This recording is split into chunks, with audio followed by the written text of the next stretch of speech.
నమస్తే. ప్రస్తుతం మనతో పాటు సీనియర్ జర్నలిస్ట్ దాము బాలాజీ ఉన్నారు. ఆయనతో మాట్లాడదాం. నమస్తే సార్.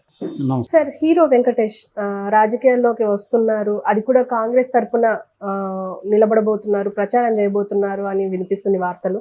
సో ఎంతవరకు నిజం ఉండొచ్చు సార్? వెంకటేష్ కాంగ్రెస్ తరపున ప్రచారంలోకి వస్తున్నాడు అనేది అయితే బలంగా ఇప్పుడు వైరల్ అవుతుంది. అయితే దీనికి ఒక కారణం ఉంది. ఆయన కాంగ్రెస్ తరపున వస్తున్నారు కానీ అది రాష్ట్ర వ్యాప్తంగా వస్తున్నారా లేదో తెలియదు, కానీ ఖచ్చితంగా ఒక క్యాండిడేట్ కోసం అయితే వస్తున్నారు. ఆ క్యాండిడేట్ ఎవరంటే ఆయన వియ్యంకుడు రామసహాయం రఘురామరెడ్డి ఆయన పేరు. ఆయన ఖమ్మం నుంచి ఎంపీగా కాంగ్రెస్ తరఫున పోటీ చేస్తున్నారు. సో ఆయన ఎవరంటే వెంకటేష్ పెద్ద కూతురు ఆశ్రితాను ఈ రఘురామరెడ్డి పెద్ద కొడుకు వినాయక్ రెడ్డికి ఇచ్చి పెళ్లి చేశారనమాట. సో ఇక్కడేమో వెంకటేష్ కమ్మ, ఇక్కడేమో రెడ్డి. సో వాళ్ళిద్దరూ పెళ్ళయింది. సో అందువల్ల ఈ ఆశ్రిత వినాయక్ రెడ్డి ఇద్దరు కూడా స్పెయిన్లో ఉంటారు. వాళ్ళకి ఇన్ఫినిటీ ప్లాటర్ అని ఒక బేకరీ చైన్ నడుపుతుంది అనమాట అమ్మాయి. సోషల్ మీడియాలో యాక్టివ్గా కొన్ని వంటల ప్రోగ్రాంలు అవి కూడా యూట్యూబ్ ఛానల్ వాటిలో కూడా పెడుతుంటారు అన్నమాట. సో వాళ్ళ హస్బెండ్ వాళ్ళ ఫాదరు ఈ రఘురామరెడ్డి, అంటే వెంకటేష్ వియ్యంకుడు అవుతారు. అయితే ఈ రఘురామరెడ్డికి ఇంకొక పొలిటికల్ కనెక్షన్ కూడా ఉంది. అదేంటంటే పొంగులేటి శ్రీనివాసరెడ్డి, రేవంత్ రెడ్డి క్యాబినెట్లో మినిస్టరు, ఆయనకు కూడా వియ్యంకుడు అనమాట. ఆయన కూతురు స్వప్ని రెడ్డిని ఈయన కొడుకు అర్జున్ రెడ్డికి ఇచ్చి పెళ్లి చేశారు. అంటే ఈ రఘురామరెడ్డికి ఇద్దరు పిల్లలు, వినాయక్ రెడ్డి, అర్జున్ రెడ్డి.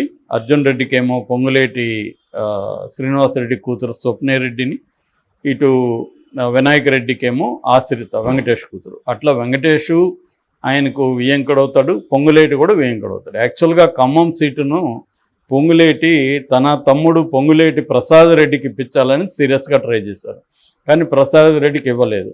అప్పట్లో దాంతో ఆయన పొంగులేటి ఏం చేశాడంటే చక్రం తిప్పి దీన్ని బయటికి వెళ్ళనీయకుండా తన వియ్యంకుడికే ఇప్పించుకున్నాడు. సో ఇది ఇప్పించడంలో పొంగులేటి హ్యాండ్ అయితే ఉంది.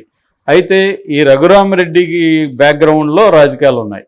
వాళ్ళ నాన్న సురేందర్ రెడ్డి మన ప్రధానమంత్రిగా పనిచేసిన పివి నరసింహారావుకి చాలా క్లోజు. ఆయన డోర్నకల్ నుంచి 4 సార్లు ఎమ్మెల్యేగా గెలిచారు. అట్లాగే వరంగల్ నుంచి కూడా ఎంపీగా 4 సార్లు గెలిచారు వాళ్ళ ఫాదర్. అయితే వాళ్ళ ఫాదర్ తర్వాత ఆ కుటుంబం రాజకీయాల్లోకి రాలేదు. ఇప్పుడు ఈ లేటు వయసులో ఈయన ఎంటర్ అవుతున్నారు ఎంపీగా. అంటే తన నాన్నకి రాజకీయ వారసత్వం ఉంది, అది కూడా కాంగ్రెస్తోనే ఉంది. కాబట్టి ఈయన ఇప్పుడు రంగంలోకి వస్తున్నారు. సో ఇప్పుడు వియ్యంకుడు కోసం వెంకటేష్ కూడా వెళ్ళి ప్రచారం చేయాల్సిన పరిస్థితి ఏర్పడింది. మనం చూసాం, అంతకుముందు అల్లు అర్జున్ కూడా ట్రై చేశాడు వాళ్ళ మామకి సీట్ అని, కానీ వాళ్ళ మామకి ఇవ్వలేదు.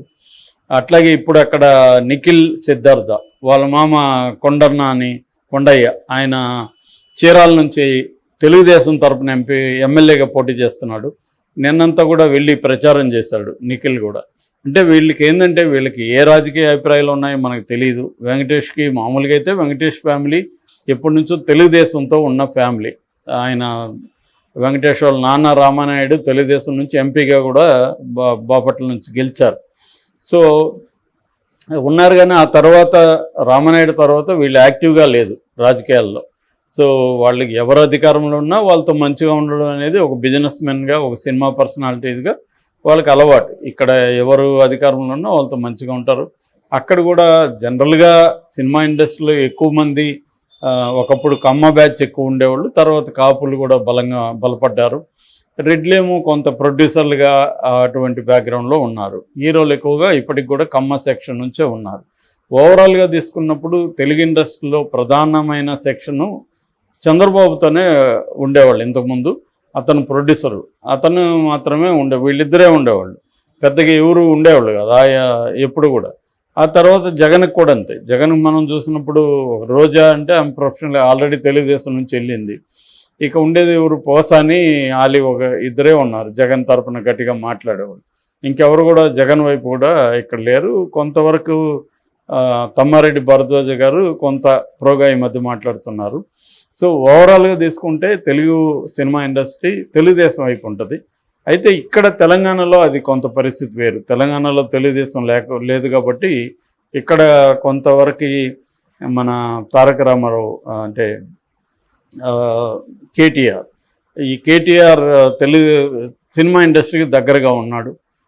అట్లాగే ఇక్కడ కొంతమంది మినిస్టర్లు కూడా బీఆర్ఎస్లో సినిమా ఇండస్ట్రీకి దగ్గరగా ఉన్నాడు. కేటీఆర్ మీద అందుకనే రకరకాల పుకార్లు రావడానికి కూడా కారణం ఏంటంటే ఆయన సినిమా ఫంక్షన్లకు వెళ్ళడం, సినిమా వాళ్ళతో డిన్నర్లు చేయడం, ఇలాగా కొంత ఉన్నాడు. దాని మీద కూడా ఎవరో ఆ మధ్య ఐలయ్య అనుకుంటా, ఐలయ్య కూడా మాట్లాడుతూ కేటీఆర్ లాంటి వాళ్ళు ఆ ట్రాప్లోకి వెళ్ళారు, అది ఆ ట్రాప్లోకి వెళ్ళి ఉండకూడదు అని జగన్ని కంపేర్ చేసి, జగన్ చూడు సీరియస్గా జనంలోనే ఉంటున్నాడు, కేటీఆర్ అది ఫస్ట్ టర్మ్ ఉన్నాడు కానీ సెకండ్ టర్మ్కి వచ్చేసరికి ఇటు డీవియేషన్ అయింది, దానివల్ల చాలా నష్టం జరిగింది అనేది కూడా అనాలిసిస్ ఐలయ్య లాంటి వాళ్ళు చేస్తున్నారు అనమాట. సో ఈ కాంటెక్స్ట్లో కాంగ్రెస్ తరపున కూడా కొంతమంది సినిమా వాళ్ళు ఉన్నారు. వాళ్ళు ఇప్పుడు రంగంలోకి దిగే అవకాశం ఉంది. అంటే కాంగ్రెస్కి స్టార్ క్యాంపెయినర్లు అయితే ఎవరు ఇక్కడ లేరు. రేవంత్ రెడ్డి స్టార్ క్యాంపెయినరు కాంగ్రెస్ తరపున. అటు బీఆర్ఎస్కి కూడా స్టార్ క్యాంపెయినర్ అంటే కేసీఆర్ స్టార్ క్యాంపెయినర్. సో ఈ కాంటెక్స్లో వెంకటేష్ వియంకుడు ఖమ్మంలో పోటీ చేస్తున్నాడు. ఖమ్మంలో కొంత మనకు తెలుసు, ఖమ్మంలో కమ్మ సెక్షన్ కొంత బలంగానే ఉంటుంది. సో ఆ రకంగా వెంకటేష్ కూడా కమ్మ సామాజిక వర్గం కాబట్టి ఆయన వెళ్ళి పోటీ చేయడం, రెండోది సినిమా హీరో కాబట్టి ఆ రకమైన క్రేజ్ కూడా ఉండే అవకాశం ఉంది. అది ఎంతో కొంత పనిచేసే అవకాశం ఉందన్నమాట. ఆ రకంగా వెంకటేష్ వస్తున్నాడు తప్ప నాకు తెలిసి వెంకటేష్ ఎప్పుడు పబ్లిక్ లైఫ్లో కూడా ఆయన యాక్టివ్గా ఉండరు. సోషల్ మీడియాలో కానీ తను హైలీ ప్రైవేట్ పర్సన్. తనకు కొంత ఈ స్పిరిచువల్ బుక్స్ అవంటే బాగా ఇష్టం. నేను ఒక సినిమాకి పనిచేశాను ఆయనతో, అప్పుడు కూడా ఆయన ఈ స్పిరిచువల్ బుక్స్ గ్యాప్లో చదువుకునేవారు. ఎవరితోనో డిస్కస్ చేస్తే కూడా వాటి గురించి చేసేవాడు తప్ప వేరే ఇది ఆయనకు ఉండేది కాదనమాట. సో ఆయన కొంత ప్రైవేట్ పర్సన్ అని చెప్పచ్చు. పబ్లిక్గా ఆయన ఎక్కువగా ఇంటరాక్ట్ అవ్వడం కానీ అది ఉండదు. సో మరి ఇప్పుడు ఆయనకి అవసరం ఏర్పడింది, ఎందుకంటే వాళ్ళ కూతురు ఇన్వాల్వ్ అయింది కాబట్టి తప్పదు. సో నేను అనుకోవడం ఆ రకంగా ఖమ్మం వరకే ఆయన పరిమితం అవ్వచ్చు. కాంగ్రెస్కి కూడా చేయమని అడిగే అవకాశం ఉంది. ప్రచారం చేస్తాడా లేక కనీసం వీడియోల ద్వారా కాంగ్రెస్కి వేసి గెలిపించడం అంటాడా అనేది చూడాలి. ఎందుకంటే సినిమా వాళ్ళు రాజకీయాల్లో యాక్టివ్గా ఉండాలనుకుంటే విషయం వేరే, కానీ లేనప్పుడు వాళ్ళకి ఇబ్బందులు అవుతాయి. రేపు పొద్దున మళ్ళీ బీఆర్ఎస్ రావచ్చు, ఈయన కాంగ్రెస్కి చేస్తే వాళ్ళకి ఇక్కడ ఆస్తులు వ్యవహారాలు ఉంటాయి హైదరాబాద్లో. సో ఈ ఇబ్బందులు ఉన్నాయి.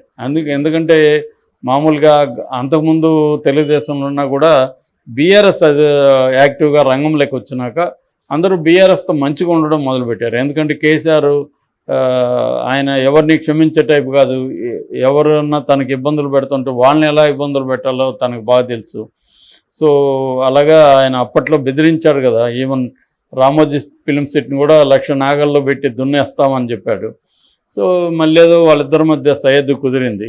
దాంతో ఈయనే వెళ్ళి రామోజీ సిటీలో వన్ డే ఉండి ఆధ్యాత్మిక సిటీ కూడా 1000 ఎకరాలు కడతాము మేమిద్దరం కలిసి అని కూడా అనౌన్స్ చేశారు. సో అట్లాగే నాగార్జున ఇలాంటి వాళ్ళని కూడా కొంత బిగినింగ్లో ఇబ్బందులు పెట్టారు, తర్వాత కాంప్రమైజ్ అయిపోయారు. మామూలుగా ఏంటంటే ఒక స్మాల్ టౌన్కి ఎస్ఐ వస్తే స్ట్రిక్ట్గా ఉంటాడు 4 రోజులు, ఎందుకంటే అందరూ వచ్చి నన్ను గమనించుకోండి అని చెప్పడం అనమాట.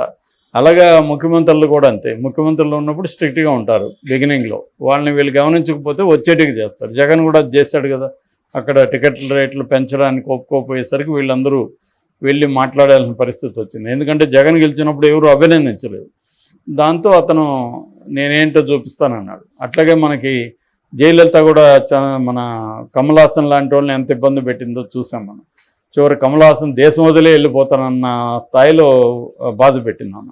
సో ఇవన్నీ కామనే. సో ఈ కాంటెక్స్లో వెంకటేష్ ఎంత మేరకు రాజకీయాల్లోకి ఎంటర్ అవుతారనేది చూడాలి. Okay sir, thank you.